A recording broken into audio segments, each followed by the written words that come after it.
तुम्हारी मर्जी। इतना अच्छा मौका हाथ से निकल गया।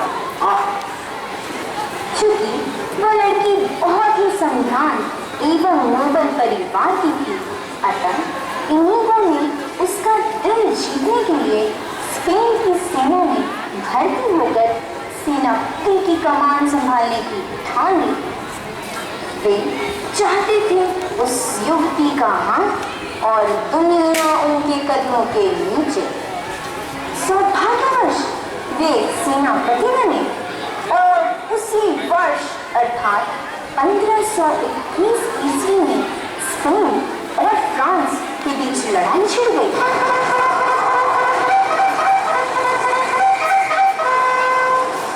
इनीगो के लिए इससे अच्छा मौका और क्या हो सकता था। वे फ्रांस के विरुद्ध लड़ाई में कूद पड़े।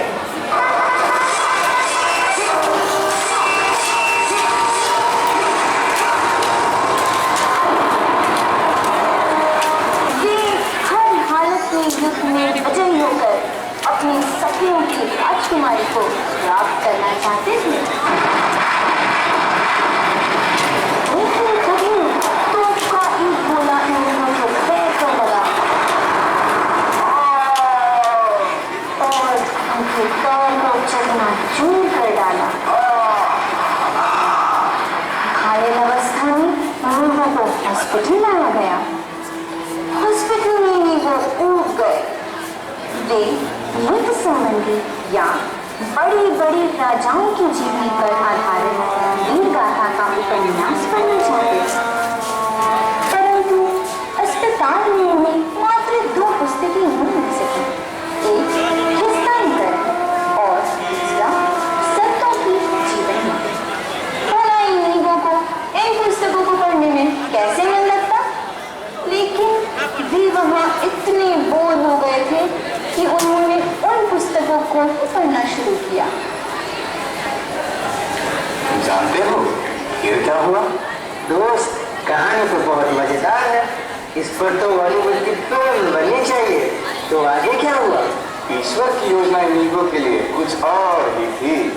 जैसे जैसे वे महान संतों की जीवनी पढ़ते गए, उनके मन में एक तूफान सा उठने लगा।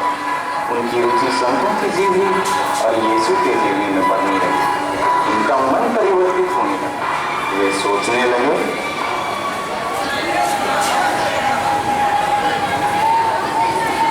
संत ऑगस्टीन, संत बर्नार्ड इतने महान संत कैसे बने?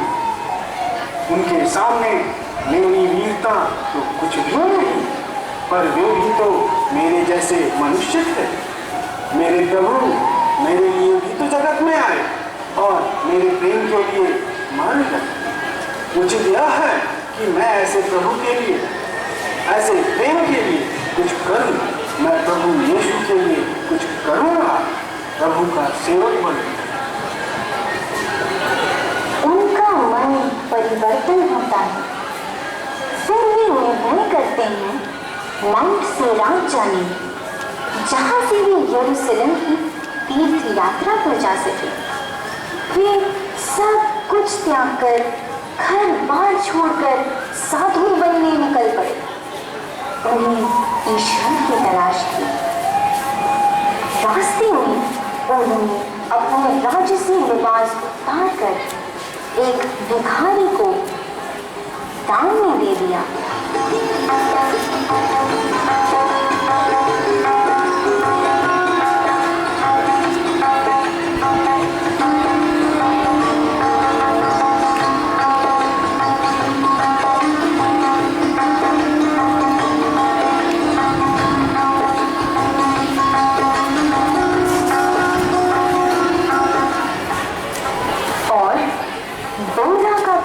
सिलकर पहन लिया। वे रूखा सूखा खाना खाने लगे। उन्होंने अपनी कमर कस ली, पैरों में खड़ाऊ पहन ली तथा लाठी पकड़कर गिरजाघर की ओर चल पड़े। गिरजाघर में प्रवेश कर मां मरियम की मूर्ति के चरणों में उन्होंने अपनी तलवार रख दी।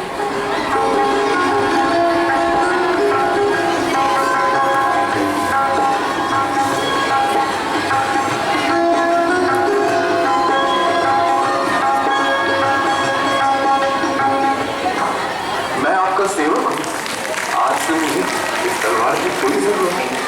प्रभु यीशु आज तक मैं संसार का वीर था, मैं दुनिया एवं उसकी सुंदरता तथा धन दौलत के पीछे भाग रहा था, लेकिन आज से मैं आपका वीर हूँ, आपका सेवक। मैं शरीर, अपनी आत्मा और अपनी शक्ति, अपनी सर्वस्व आपको सौंप देता हूँ।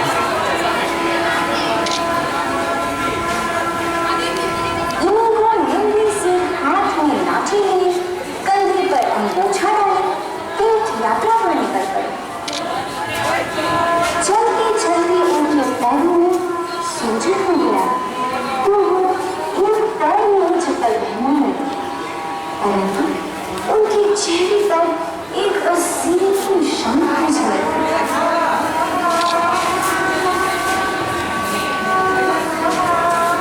वहां से यरूशलेम यीशु को जन्म में जाना चाहते थे, तीर्थ यात्री बन गए, लेकिन वहाँ महामारी फैली हुई थी, जिसके कारण जहाज यात्रा की सुविधा बंद हो गई।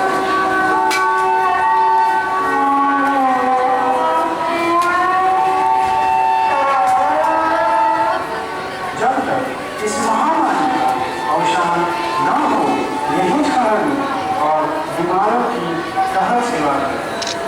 जब यात्रा की अनुमति मिलेगी, किसी जहाज पर सवार होकर पवित्र भूमि की यात्रा करूंगा।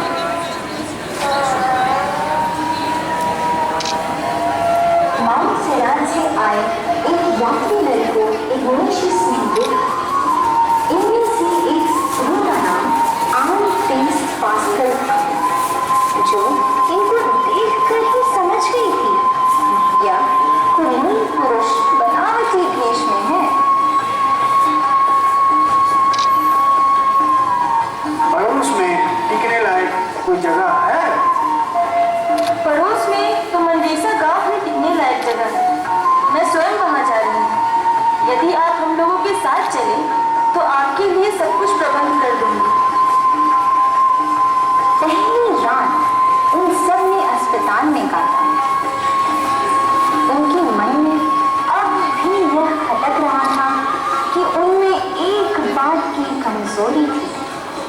धीरे धीरे उनका कुलीन मुखमंडल गरीब के भूखे कपड़ों में छिप गया। वह एकदम किसी दीन गरीब के समान मालिक पड़ने लगे। शरीर का चैन छोड़ दिया, इतवार छोड़ सब दिन उपवास रखते और इस दिन भी भिक्षा भोजन में राख डालकर खाते। कड़ी जमीन पर सोते, नींद के लिए बहुत कम समय देते, घंटों प्रार्थना में लीन रहते और प्रतिदिन पवित्र मूसा पूजा में हाजिर रहते। उनकी यह दशा देखकर शैतान तो जल गया।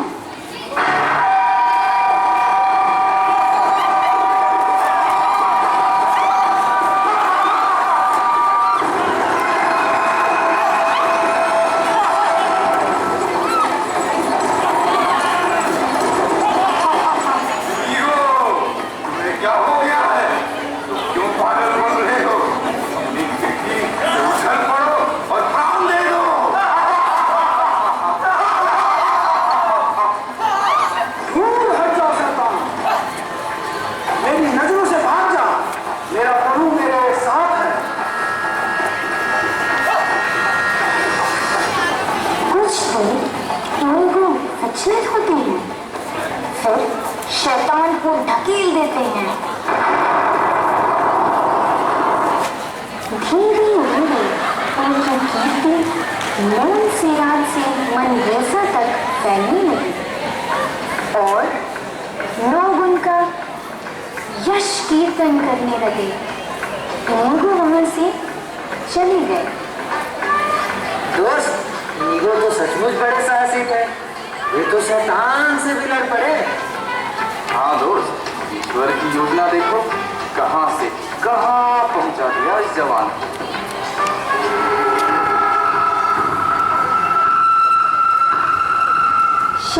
बाहर अदन घाटी नामक एक जंगल की गुफा, जो बहुत गहरा और अंधेरा था, वे वहीं रहने लगे। हमारे वीर को भी भय लगा, पर तपस्या की प्यास ने भय पर विजय पाई। प्रतिदिन वो अपने आप को लोहा युक्त कोड़े से निर्दयता से पीटते और 3-4 दिन अन्न पानी छोड़कर रहते थे। अंत में वहाँ के जड़ पर और अस्पताल से लाई रोटी के टुकड़े पानी में डुबोकर खाते।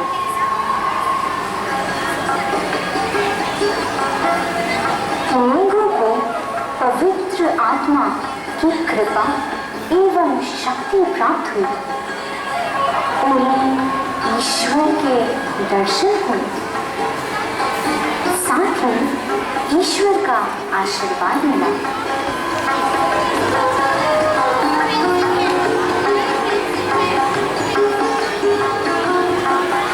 देखा मित्र, ईश्वर जिसको चुन लेते हैं उसका हमेशा साथ देते हैं।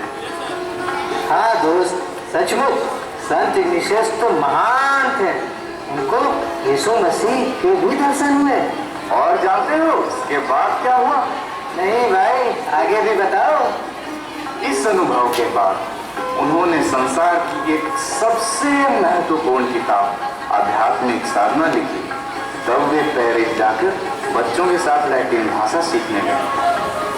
उनकी उम्र इस समय 43 वर्ष थी। वहीं उनकी मुलाकात संत फ्रांसिस जेवियर तथा अन्य 6 साथियों से हुई।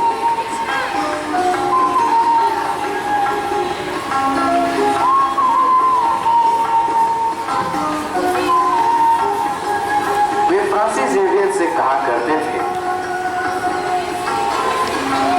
फ्रांसिस, मनुष्य को क्या लाभ यदि वह सारा संसार कमा पर अपनी आत्मा ही खो दे। इस प्रकार इनीगो का नाम पड़ा इग्नाटियस। अपने 6 साथियों के साथ उन्होंने यीशु समाज की अर्थात जेजुइट्स की स्थापना की।